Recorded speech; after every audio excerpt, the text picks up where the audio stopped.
out, and what we're left to control is tuition. We don't control state aid. We control tuition, and we have no tax levy authority. And an increase in tuition really affects disproportionately students of color, first generation, those students who, a couple of dollars a week means a lot. Raise the tuition a bit, and that may keep them from coming to our doors. The state of Nebraska clearly recognizes that ensuring all populations have equal and equitable access to higher education is a challenge that must be addressed. In 2022, the Nebraska Coordinating Commission for Post-Secondary Education approved a new goal to ensure 70% of Nebraska's age 20 to 25 will have a degree, certificate, diploma, or other post-secondary industry recognized credential by 2030. And I see the light is on. If I could continue, I'll make it brief. Thank you so much. I'm sorry. I appreciate the It's not courtesy. fair to the others that I cut off. Appreciate the courtesy. Thank You're you. welcome. Currently, No, I'm saying no. No, your time's up. oh, I warned you all. I wasn't here for the warning, and I apologize. Could I just summarize, please? Would you provide me that courtesy? I have been very courteous, sir. It's not fair to the other people I cut off. I can't, if I make exceptions, I have to make exceptions for everybody. Well, I thank you so much. I would entertain any question, and I would welcome one to be able to provide you my summary.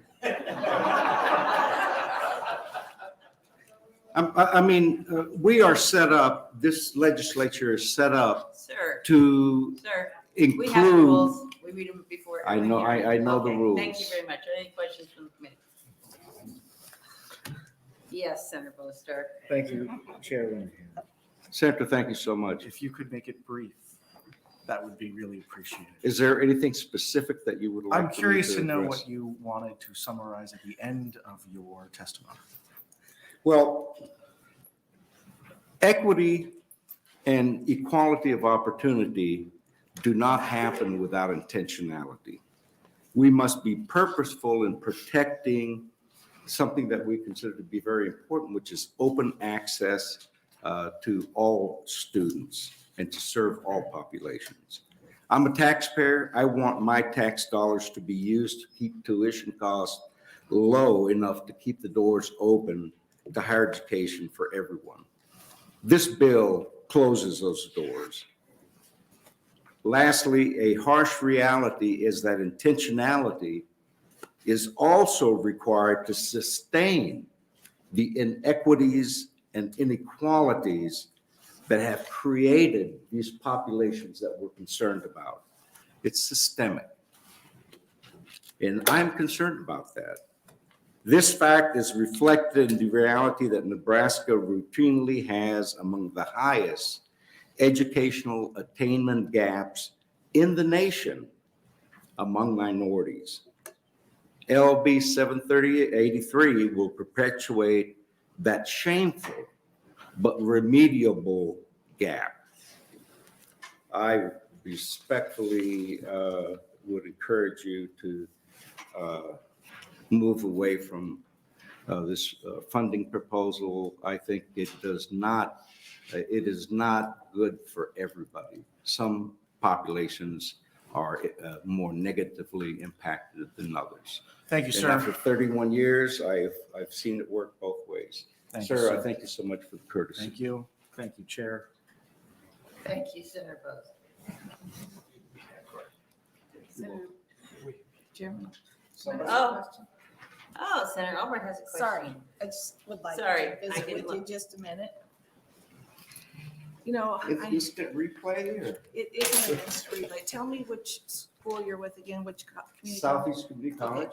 So let me ask you, did you receive any funds from the state during the COVID or the the funding that the federal government gave to our state to help some students out that you wanted to continue to keep on campus? I think that was a process that all community colleges benefited from. I do not know the details of that. I just know from Northeast that they did an amazing job with their students to try to keep them on campus and be able to afford to stay in school during a lot of that. So I feel like, the state sometimes is the big brother, and we do try to make sure that if we're low on teachers, if we're low on nurses or technicians or whatever, we do try to figure out what we can do I to help them understand along. that. So And I let me kind tell of you, see as the a money tax, does go kind of in and out as of a a lot of as a coffers. taxpayer, I can tell you that some of the conversations that I've heard here from the opponents of this sound like the schoolyard bully.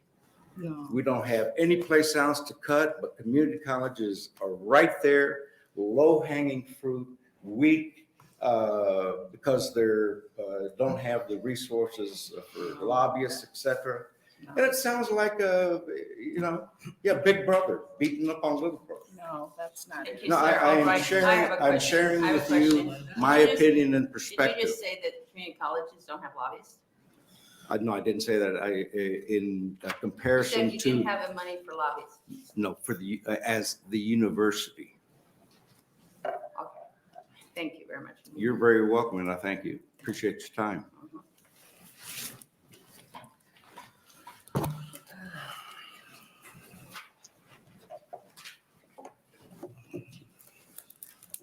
Good afternoon. Good afternoon. Thank you for this opportunity. Willie Barney, Willie Barney. It's good to be back here. I appreciate the work that you're doing around this. Obviously, education is extremely important to us. Over the last 15 years, I've had the opportunity in Omaha to work with over 8,000 people, over 500 organizations. Consistently, education and employment come back as two of the highest priorities. We've had the opportunity to work extremely close with the community college there, MCC. We've connected over 7,000 of our young people there with career exploration, getting hands-on experience with robotics and IT and culinary and health and criminal justice. What I would share, there's been a lot of testimony today, but one of the things that I wanted to share with you is I think about this from a business standpoint. One of the things that's most critical in the business environment is that you need to have multiple streams of income. The more I listen to the conversation today, it appears that the state with this, though you're looking to support, enhance, and invest in education, it reduces that third leg of opportunity for community colleges to be able to support their students and support innovation. One of the things that I love about the community college, and I think we probably as a state should examine it even closer, it's actually been one of the most innovative institutions in the state. The return on investment is extremely strong. And what we consistently hear is that we need to keep our young people here. We need to make sure that our workforce is strong. It's really the community colleges, especially as I look at the work that's going on at MCC and the work and partnerships that we have. That's where the return on investment is happening. So they have been able to innovate, but primarily because they do have three legs to be able to generate additional income to support those programs and be innovative. I would also share with you that we have some momentum building. What I mean by that is when we started, we had a 32% poverty rate in our community. With the collective work of MCC and many others, Heartland Workforce Solutions and the partnerships, we've been able to reduce that poverty rate down to 24%. Still much too high, but we've made some progress there. The unemployment rate around MCC at one point was 15%. Collectively working with MCC with their Skilling Up program, workforce programs, we've been able to reduce that from 15% down to 9%. Still too high, but that collective work, innovation, and what I say is responsibility or the ability to respond to the needs of the community, that is what has made MCC an incredible partner. So I just wanted to stand in support of MCC. I oppose this primarily because it limits the ability of these community colleges to have that third leg to support when the need is there. When the need is there, they can respond, they can innovate, and they can support these communities that are surrounding their campuses. I'm open to any questions that you have. Thank you very much, Mr. Barney. Are there any questions from the committee? Thank you much. Thank you. Appreciate it.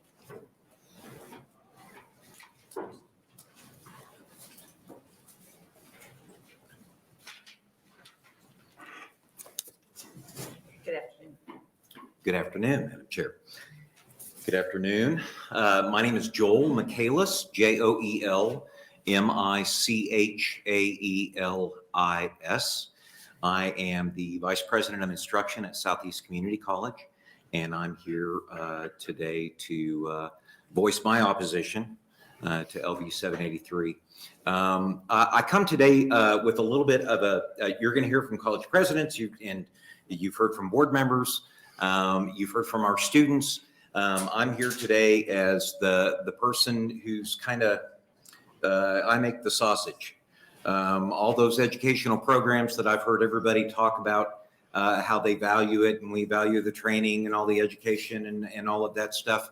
That's why, as the chief academic officer of the college, me and my fellow chief academic officers across the state, we're the ones who are responsible for that. We're the ones who are responsible for the faculty. We're the ones who are responsible for the quality of the training and the programs, whether we come up with new ones, whether we close some of them that are not doing well, that's on us. I've heard some stuff today about, well, you know, I'm sure they look out into the future. Yeah, a lot. We're looking into the future well beyond 2030, by the way. But yes, we are looking very much into the future about what we need. We talk about this all the time. We're not just trying to meet the needs of students today. We're not just trying to fill jobs that are needed today. Quite frankly, we're trying to prepare students for jobs that don't exist. I've been doing this, been in community colleges since 1993, and I can tell you right now, we are training people for jobs that when I started in 1993 did not exist. And so with that in mind, my unique perspective is that I've only been here 3 years. I came here from Kentucky. Kentucky has a statewide system. Kentucky has no local property tax. I was in the exact same role that I'm in here. I was in there. And I can tell you that I did not have the flexibility to do the things that I needed to do for my local community because of where the money came from, period. So I'm hearing a lot of stuff about, yeah, you're not going to be heard. It's going to be the same amount of money. The general sense that I'm getting from this is, as long as the money's the same, it doesn't matter where it comes from. And my response to that would be, well, I've lived in both worlds, and I would say, yeah, it does matter where it comes from. In my experience, it matters where it comes from. Since I've been here, every once in a while, I'll complain to my boss about frustrations that I have, and he'll say, hey, now tell me again about the things you've been able to do. So we've added over 30 credentials and programs. We've started new programs. When somebody comes to me about, hey, we need new truck drivers, you know what? I can hire new faculty. I can triple the number of truck drivers that I'm graduating every year. I can do all of this because we have the ability to do it. Now, do I get carte blanche? Absolutely not. But in part of the budgeting process, we express our need. We talk about what the benefit of that is. I talked to my president about it. We talked about it as an administrative board. And then we take that forward to our board of governors, and they get to make a decision on the budget, that local control, but they get to make the decision on that budget, and that includes that levy authority. And it includes their ability to decide, hey, is this something that we need or not? And sometimes the answer is no, and that's okay. And then we work within our means and we do what we can. My experience is that, am I saying community colleges won't provide education? No, we will. Will we be as adaptable and nimble as we currently are? I don't think so. And with that, I'll take any questions you have. Thank you very much. Are there any questions from the committee? You started 30 new programs in the last 3 years? 30 new programs and credentials, yes. So that means, so like new programs, like we started occupational therapy, we started a new concrete technician as part of our construction program, but we also added certificates and things like that that make it easier for students to exit early and go out into the workforce. Did you do away with any programs? I'm sorry? Did any programs go away? Did any programs go away? We've had a couple go away. One of them was our Chrysler program. It went away because of low enrollment. And so we look at that and need. We look at those things. We've had a couple of others that were, I believe, shelved right before I got here. Okay, thank you very much. Any other questions? Seeing none, thank you much.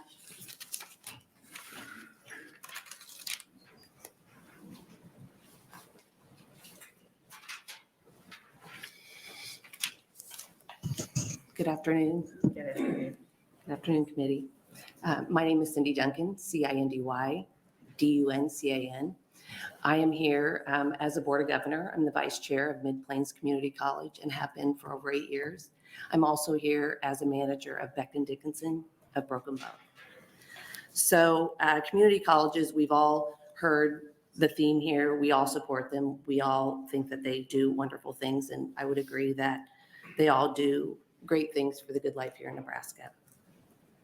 They are a point of access for higher education, training, retraining, and job skills for many residents. We all know that.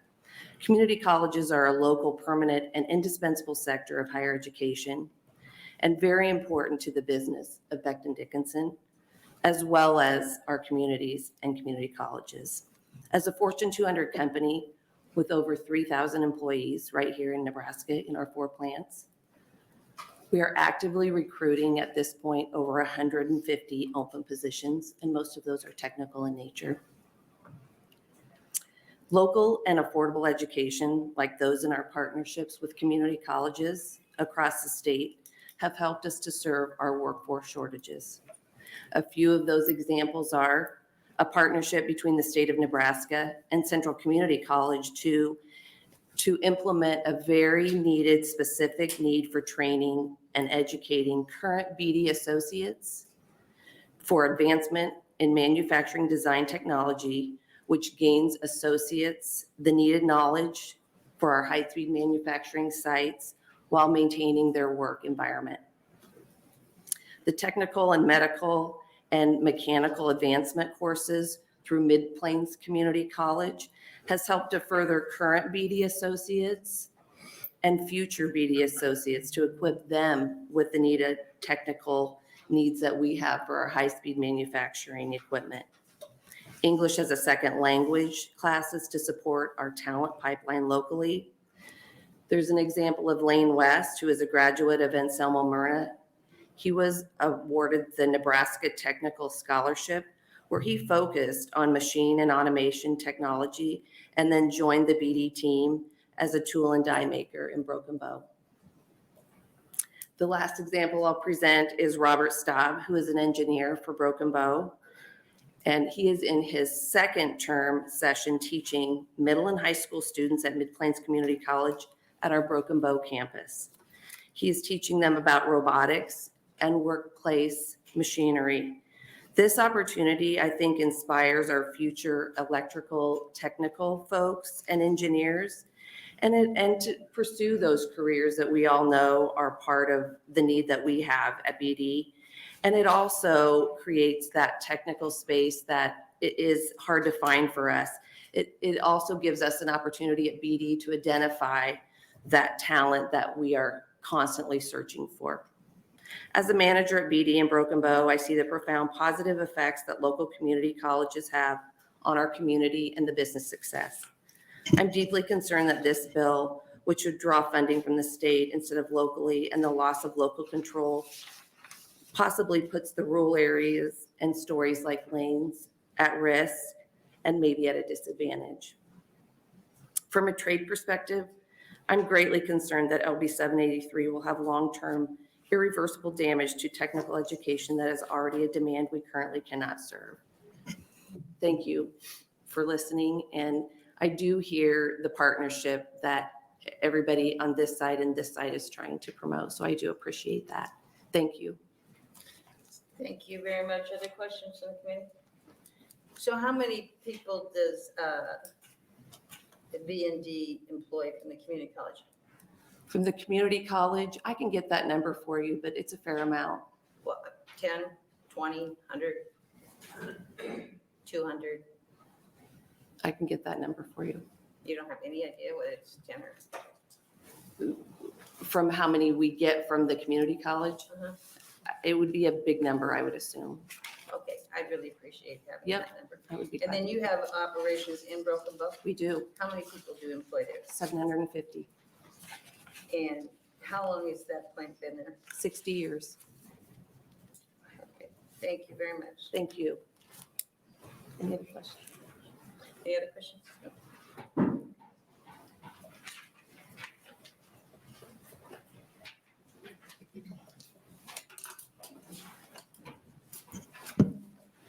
Hello. Hi, good afternoon. My name is Brandon Gunther, BRANDONGUNTHER. I am a new member of the Southeast Community College Board of Governors. In fact, I just took office 16 days ago, a little over 2 weeks. I ran for this elected position on the SEC board because my interest in helping SEC continue its outstanding partnerships with local industry. The SEC board's control over its taxing authority allows SCC to meet the rapidly changing needs for its industry partners. LB 783 would remove this local control and the ability for the Nebraska community colleges to be quickly responsive to the needs of local employers. For the last 9 years, I've been the Director of Risk Management for Gaina Trucking and Excavating. I'm also the current chair of the Professional Truck Driving Workforce Leadership Team at SCC. This group is made up of industry members, and we meet regularly to discuss the local needs of the trucking industry so that SCC can continue to improve its curriculum. In late 2021, a federal rule was announced that would require all new truck drivers in this country to have specific training, which includes classroom work and training with a certified instructor. In practice, this rule amounted to requiring all the drivers in this country to go to truck driving school before they could test out for their driver's license. The effective date of this rule was February 2022. With just a few months' notice, the Nebraska community colleges were able to respond to this dramatic change and meet the needs of local employers.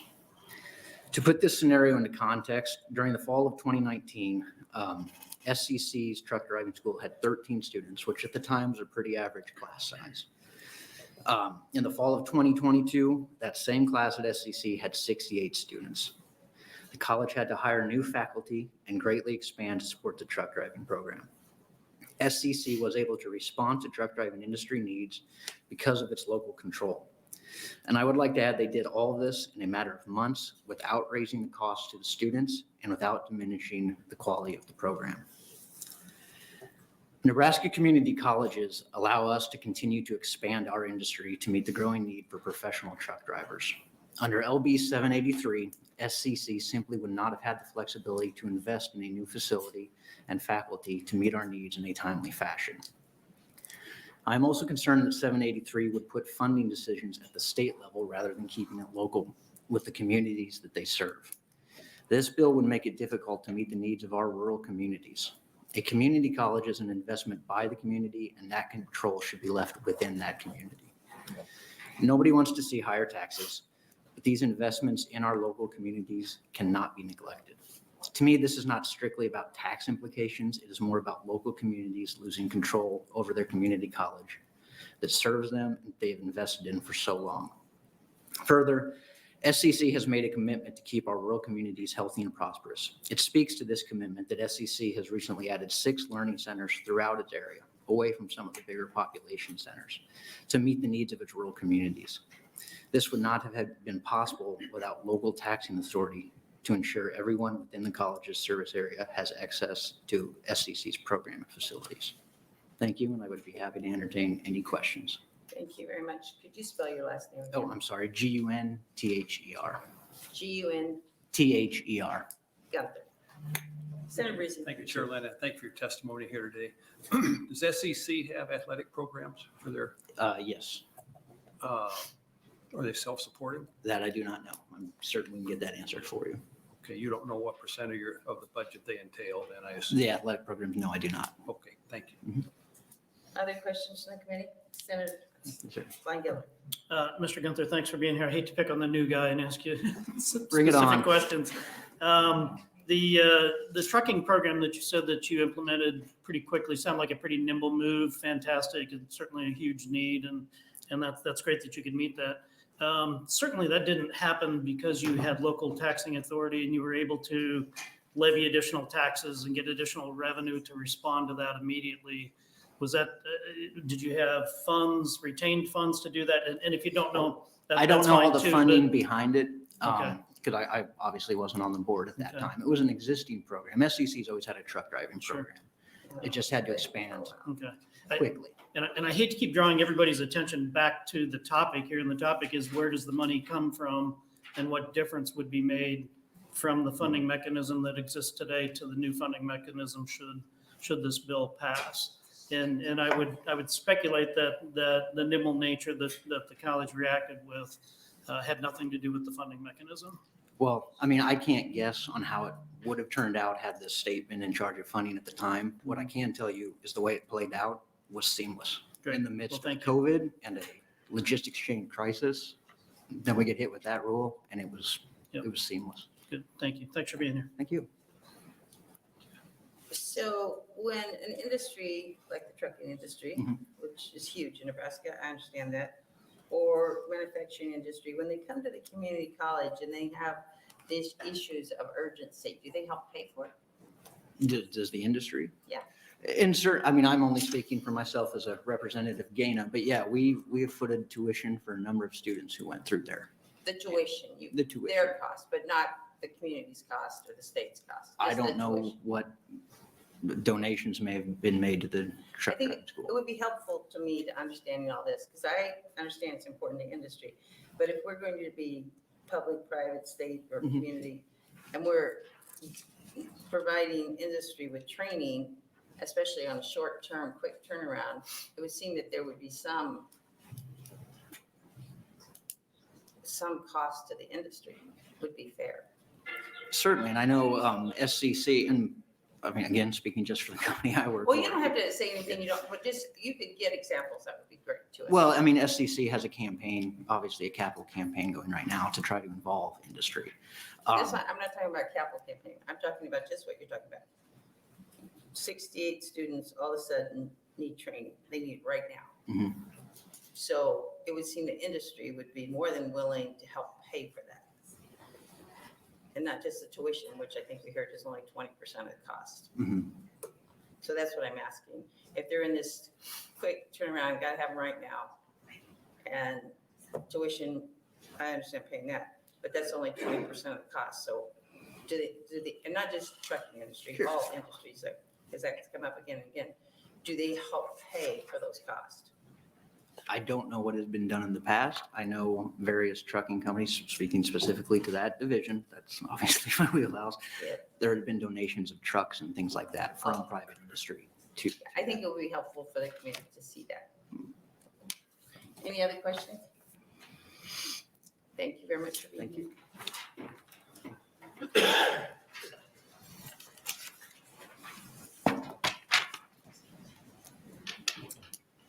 Hi. Hello, Chair Lanahan and the Revenue Committee. So much of what I wanted to say you've already heard, so I'm going to go back and forth between these two sheets because I crossed off a lot of things. My name is Julie Robinson, JulieRobinson. I'm here as an owner and representative of Norfolk Iron and Metal, one of the largest family-owned companies in Northeast Nebraska. But I also currently serve as the chair of the Northeast Board of Governors. 90% of the Northeast graduates stay in Nebraska. And I think that that's a critical thing. When a rural community college has to get in line for appropriated funds with other agencies, or even with urban community colleges, those rural communities are going to lose. There's a reason that economic development agencies and chambers of commerce all over the state, including as of this afternoon, the Nebraska State Chamber of Commerce, are in opposition to this bill.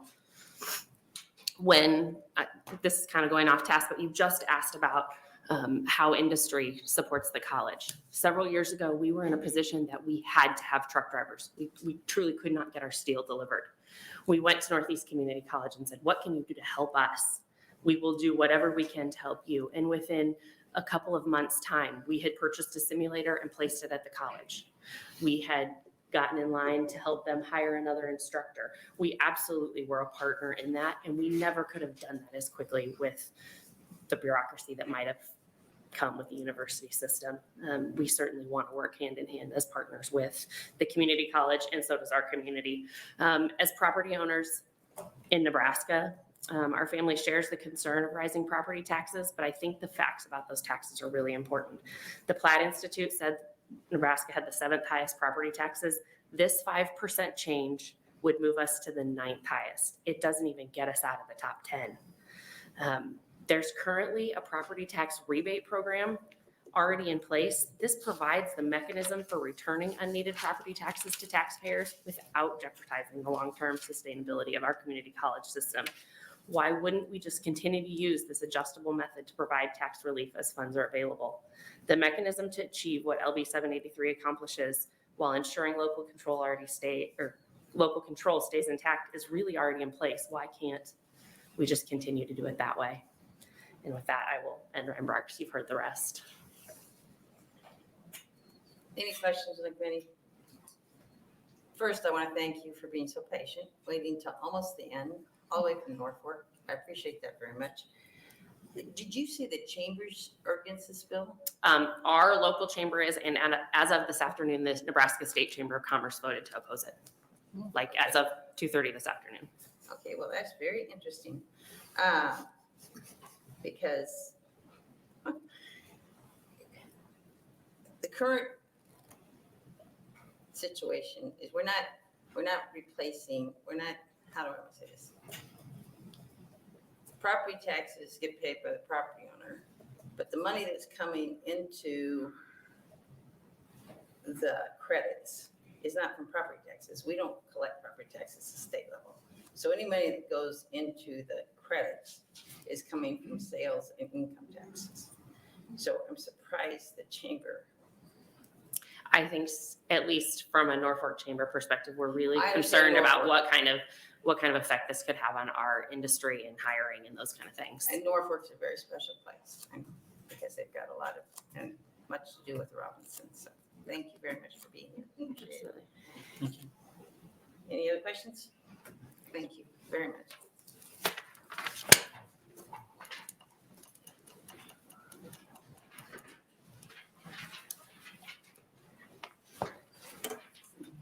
Good evening, Chair Linehan and members of the Revenue Committee. My name is Joey Adler-Ruane, Joey-Adler space Ruane, and I am the Policy Director at the Open Sky Policy Institute. I'm here today in opposition to LB 783 because of the impact this revenue loss would have at community college if the state is not able to keep them whole in the longer term.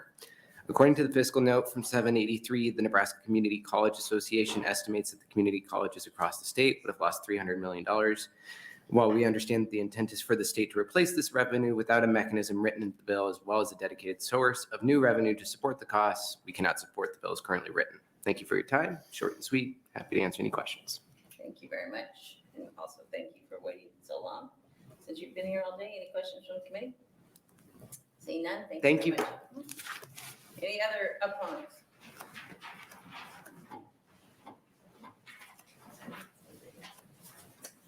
Good afternoon. Thank you for your service. Chairperson Linehan and committee members, my name is Scott Keene, Scottkkeene. I'm Managing Director of Public Finance for Piper Sandler and Company here in Lincoln. I have more than 30 years of experience in public finance in Nebraska and have served as an investment bank for a number of Nebraska community college financings over the last several years. I'm testifying in opposition to LB 783 because the negative impacts it will have on the ability for Nebraska community colleges to pursue capital construction projects to meet the needs of employers and communities. As you heard earlier, by removing both the general fund and capital taxing authority of community colleges, LB 783 could prevent community colleges from meeting their obligations associated with the pledged revenues to retire their outstanding bonded indebtedness. The bill removes the ability to fund capital improvements and bond sinking funds without any replacement source of revenues. This would result in an impairment of contracts for any college having outstanding bonds or lease obligations that pledge the capital levy authority. And this is most important, any community colleges that have pledged only their capital levy to secure financing would see that debt immediately go into default. and result in investor lawsuits against not only the community college, but the state of Nebraska as well. Community colleges would also experience a degradation of their credit quality, even for financings where the capital levy is not pledged. Community colleges would lose the advantage of having flexibility within their revenue streams, going from 3 sources of revenue to 2. The loss of any one revenue stream would be seen as a credit negative, resulting in higher and potentially prohibitive borrowing costs. The Nebraska community colleges have had only their capital taxing authority to renovate existing academic buildings and to construct new ones. I can tell you that the community colleges have engaged in very efficient, cost-effective financings over the past several years. These financings have allowed the community colleges to keep inflation costs down by expediting projects that would have otherwise taken much longer and relied on pay-as-you-go financing. The impact of LB 783 will extend far beyond community colleges. I also work with other political subdivisions, including school districts, cities, counties, and others. I can tell you that LB 783 puts all of these entities at risk of impairing their credit ratings. Rating agencies will take into consideration the loss of taxing authority for one of the state's public entities as it evaluates the creditworthiness of others. I encourage the Nebraska Legislature to oppose LB 783 and to support the Nebraska community colleges. And with that, I'm happy to answer any questions that you might have. Thank you very much. Are there any, I have one thing that I messed up here. I have been informed by the governor's office that there is an amendment to fix the problem with the capital. So that is a drafting error, so that will be fixed. With that said, are there other questions?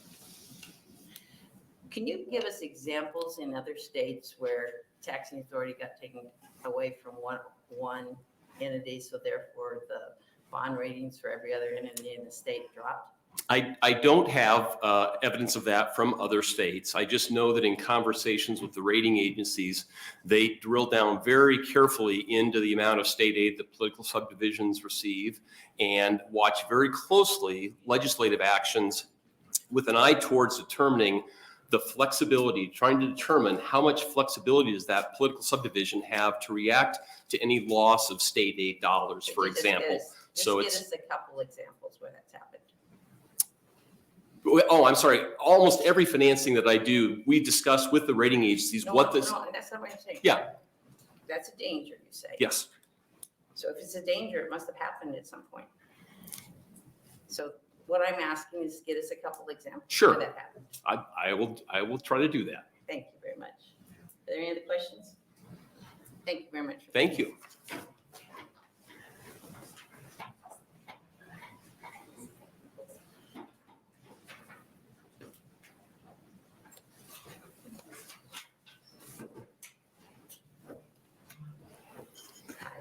Hi, my name is Karina McCormick, CARINAMCCORMICK. My salutation, please use doctor. I am here today in my personal capacity to talk about my personal experiences with Southeast Community College. It so happens that my personal experiences so far, I don't even know if I said the right thing, I'm sorry. Southeast Community College is as a member of the Board of Governors, newly elected. As you see, we didn't coordinate this. They don't know what I'm gonna say. But I just wanted to really gush is probably the best word about how wonderful my experiences so far have been with Southeast Community College and how much respect I've gained for everything they do and how seriously they take their roles or their responsibility to the students, to the citizens of the state, and to the fiduciary responsibility that they've been given. I was only sworn in a couple weeks ago, but even before that, we had a really long orientation where we went over all of the levy authority and talked through the math so that once we got, from the moment we were in that position, we understood that task. And I know that people that can be opposed to taxes think that all of the people that are asking for taxes are just taking as much as they can, but I want to point out we're not taking all we can. We very thoughtfully go through and see what it is we actually need and not ask for any more and make sure that we appropriately utilize everything we get.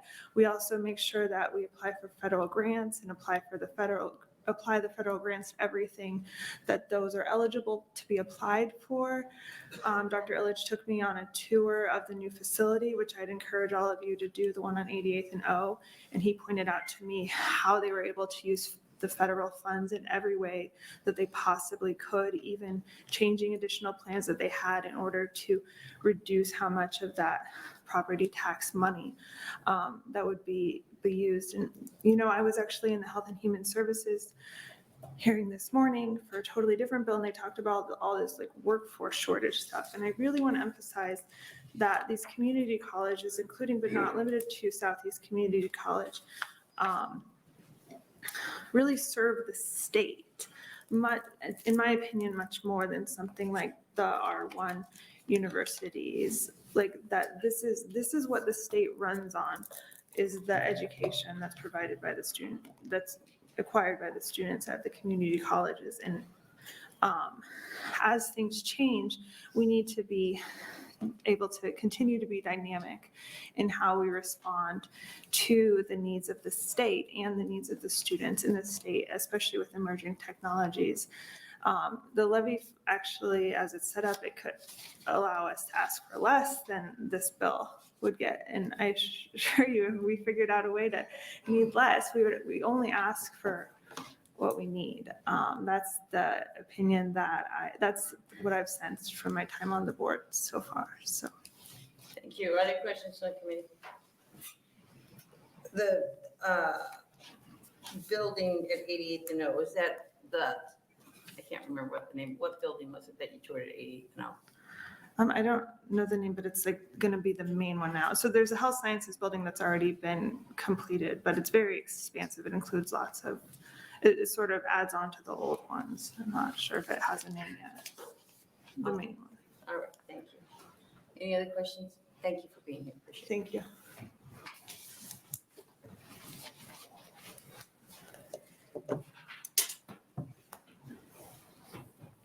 Good afternoon. Good afternoon. Maybe evening, not quite. Good afternoon, Senator Lenahan and members of the Revenue Committee. My name is Ryan Purdy, R-Y-A-N, Purdy, P-U-R-D-Y. I'm the president of Mid-Plains Community College, serving the 18-county service area of Southwest and West Central Nebraska, including Senator Murman's McCook Community College. I have been at Mid-Plains Community College for 21 years, with the last 11 as the president. The first 10 I served as the Mid-Plains business officer.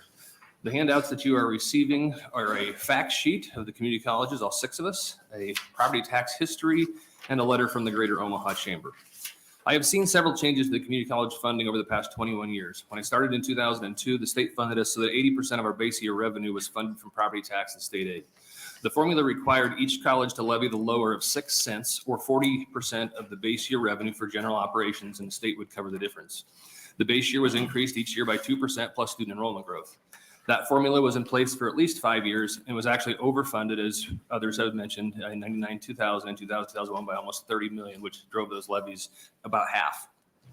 It wasn't long and the state was unable to meet the funding formula obligation. In 2003, passed LB 540 to allow each community college to levy amount needed to make up the state's shortfall that ranged from $12.8 million in 2003, 2004 to $20.8 million in 0506. In 07, LB 342 created a new formula with similar features as before, but with a few more variables to calculate a statewide local effort rate that was adjusted by a fixed amount and a growth factor. Each community college was able to levy within a range of 20% at the local effort rate to serve their service area needs. In 2010, LB 1072, which was a collaborative effort of the Nebraska Legislature and the community colleges, determined that the 2010-11 state aid by college removed the local effort rate and replaced it with a 10.25 cent cap for general operations and 1 cent cap for capital expenditures and 75 hundredths of 1 penny for the 2 colleges located on former military bases for hazardous material abatement and ADA. In 2012, LB 946 passed unanimously by the legislature, created the current funding distribution formula, and adjusted the tax levy for the capital improvement from 1 cent to 2 cents due to the need to invest in replacement and updated facilities. The overall tax levy limitations remain unchanged. State aid since that time has increased by 2.15%. For the rural community colleges of Mid-Plains, Western, Northeast, and Central, their service areas, there are not a lot of options for higher education. We offer the only open access educational opportunities to those areas at rates that are reasonable to our constituents. Without some sustained revenue streams, Tuition rates would increase to unaffordable rates for our constituents, and the levels of service that we offer across the state may be in jeopardy. Learning sites in Valentine, Sydney, Alliance, Broken Bow, Imperial, Ogallala, West Point, South Sioux City, Lexington, Holdridge, to name a few, may have to be eliminated if a fixed revenue stream has to be diverted to the main campuses where most of our population exists if the state can't keep up, which would make our more services more inaccessible to those remote areas we serve. More than 80% of our students come from our service area. They don't want to leave. We don't want them to leave because we know the probability of them returning is low. An investment in the community colleges and continued local control is needed to give rural Nebraska the same opportunities for for higher education as the most populated areas of Lincoln and Omaha. This legislation, LB 73, proposes to remove the taxing authority and to propose 3.5 year-over-year increase beginning in 2027 based on the 2025 property tax request, which does create concerns based on some of the history that I mentioned earlier. Only twice in the past 15 years has our appropriation exceeded 3.5%, which the legislation says that we would be looking at. It's remained unchanged or been reduced 5 times in those 15 years, and has been less than 2.5% 4 other times. In all the previous formulas, we've had that flexibility to make changes to the local tax levy to meet the needs of our area and based on what the state was funding. Each of us are different. Our sizes, locations, and the populations we serve are different. Nebraska Statute 85-1501 states, the legislature hereby declares that for a community college to be truly responsible to the people it serves, primary control of such colleges shall be placed in citizens within the local area, so serves subject to coordination by the Coordinating Commission for Post-Secondary Education. It's the intent and purpose of sections 1501 to create local governed and locally supported community college areas with major educational emphasis on occupational education. Each community college area is intended to be independent, local, unique, and a vital segment of post-secondary education separate from the both established elementary and secondary school systems and from other institutions of post-secondary education, is not to be converted into a 4-year baccalaureate degree granting institution. I encourage the Nebraska legislature to continue to support the community college mission to meet the needs of our local business and industry. Let us work to keep our residents in our service areas. Let us continue to adjust to meet the needs of our local business and industry with the ability to pivot and help new and developing industries be successful. If you desire to invest in youth, meet workforce demands, and grow rural Nebraska, you'll need us to be flexible, responsible, and have that local input. And with that, I'll try to answer your questions. And I get the red light. Any questions from the committee?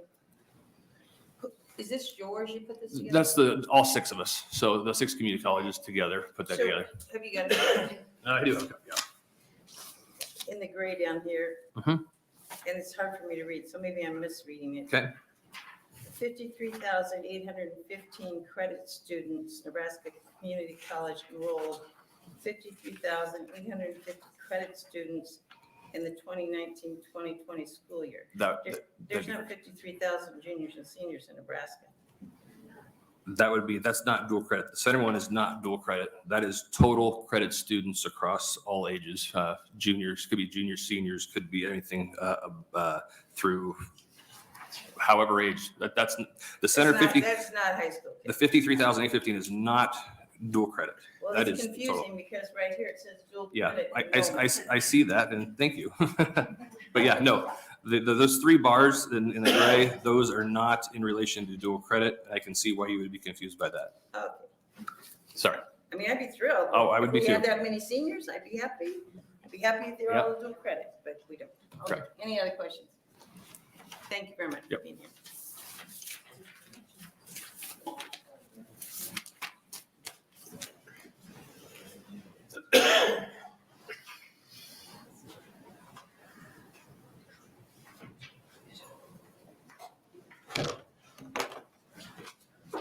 Oh, I'm sorry. I'm old, guys, so when you make charts, make me easy. It's very helpful. Okay, anyone wanting to testify in the neutral position? Senator Murman, would you like to close? Yeah, if I can still stand up. Been a long sit. Before you go, let me tell you where we are on letters for the record. We had one is this right?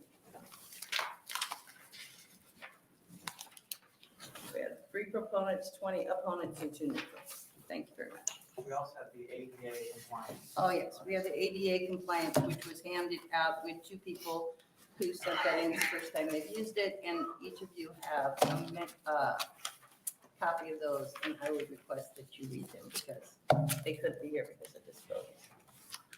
Okay, well, I appreciate the, all the testifiers we had today. Of course, we had a lot of students, board members, administrators, and you know, they have a big stake in community colleges, and appreciate their very thoughtful testimony. It emphasized the importance of community colleges. We also had, of course, some business owners and managers, and again, I really appreciate that they did stress the importance of local community colleges and what they do for improve our workforce development in the state, and very much appreciate it. Of course, the intent of this bill is not at all to limit the funds that go to community colleges at all. There's a 3.5% increase built into it, and that is greater than the inflation, I think, in the last 30 years, but there's a reason it's greater than that. You know, they are expanding their programs, and so that's kind of built in there, I think.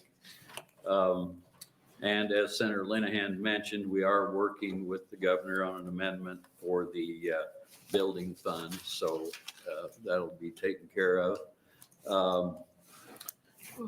By the way, the importance of being local, I happen to only live 6 miles from Central Community College, and actually my wife worked out there for the administration, I think, before we had kids, so it was decades ago. That's located in the old Navy Ammunition Depot.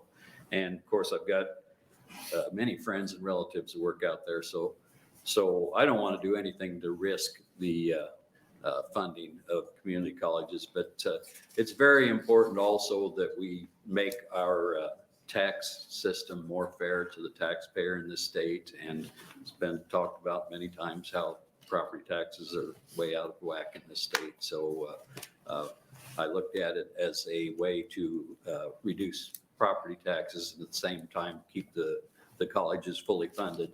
And it was mentioned, you know, the university is funded by the state, and of course UNO, UNK have all been well funded. So the intent is that the community college also will be well funded into the future. I'm not sure if there's maybe some more a possibility with the property tax credit fund. I don't want to, you know, muddy up the waters anyway, but that would be a way of maybe keeping the local control and still funding it from the state. So with that, I guess I'll take any questions. Thank you. Senator Murman, are there any questions from the committee? I guess I could mention also, there is somewhat of a cap on their tax asking. There's a cap on the levy. I know that's only half the equation, but there is a cap that way, so. But not on the valuation increase. No, So it's no, not- and those have been increasing, of course. Yes. Okay, any other comments? Thank you all for being here. Appreciate it very much. Drive safely home. Jimmy.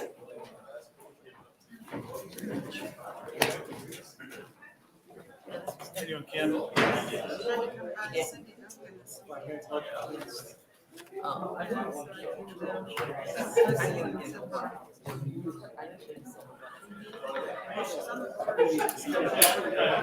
Pardon?